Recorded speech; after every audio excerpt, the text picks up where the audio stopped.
மது குடிச்சிட்டு கொடுமைப்படுத்தும் கணவரை மனைவி கொலை பண்ணிருக்காங்க.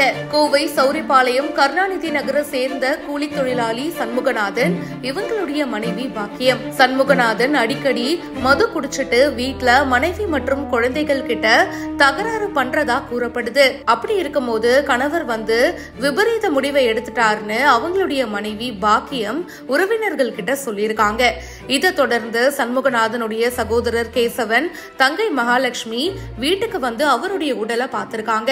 அப்போ மகாலட்சுமிக்கு ஏதோ சந்தேகம் வந்திருக்கு. அவருடைய கழுத்துல காயங்கள் இருக்கிறத பார்த்துட்டு உடனே கோவை போலீஸ் ஸ்டேஷன்ல புகாரும் கொடுத்திருக்காங்க. இதுல தன்னுடைய சகோதரர் சண்முகநாதனுடைய சாவுல சந்தேகம் இருக்கிறதா சொல்லியிருக்காங்க. போலீசார் விசாரணை பண்ணிட்டு அவங்களுடைய மனைவி கிட்டையும் விசாரணை பண்ணிருக்காங்க. அவருடைய உடலை கைப்பற்றி பிரேத பரிசோதனைக்காக அனுப்பி வச்சிருக்காங்க. விசாரணையில அதிர்ச்சியான உண்மை தெரிய வந்திருக்குங்க. அவரு டெய்லி குடிச்சிட்டு என்னையும் என்னுடைய குழந்தைகளையும் அடிச்சு கொடுமைப்படுத்தினாரு. சம்பவத்தன்னைக்கும் இதே மாதிரி பண்ணாரு. அதனால எனக்கு ரொம்பவே ஆத்திரம் வந்துருச்சு. அவரு தூங்கிட்டு இருக்கும் போது நான் தான் அவரை கொலை பண்ணேன் அப்படின்னு சொல்லிட்டு இப்போ அவங்களுடைய மனைவி ஒத்துக்கிட்டாங்க. கொலை பண்ணிட்டு விபரீத முடிவை எடுத்திருக்காருன்னு நாடகம் ஆடி இருக்காங்க. அண்ட் அது இப்போ அம்பலம் ஆயிருக்கு. மனைவி பாக்கியத்தை இப்போ கைது பண்ணிருக்காங்க.